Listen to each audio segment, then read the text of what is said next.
उद्घाटन समारोह में जो आज का उद्घाटन हुआ है, इसके संबंध में आप क्या प्रतिक्रिया व्यक्त करना चाहेंगे? मैं रेणु बालाजी के प्रयासों की प्रशंसा करता हूं।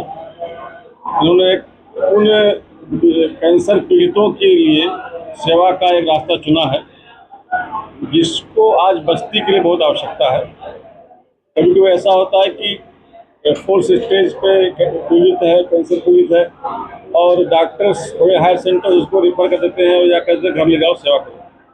उन स्थितियों को इन्होंने चुनौती के रूप में लिया है और इस अस्पताल में उनकी सेवा और उनकी दवाएं होंगी। मैं बहुत बहुत बधाई देता हूँ, इनको धन्यवाद देता हूँ और मुझे पूरा विश्वास है जिस पुनीत सोच के साथ अस्पताल शुरू हुआ है उस तरह से इसको संचालित किया जाएगा।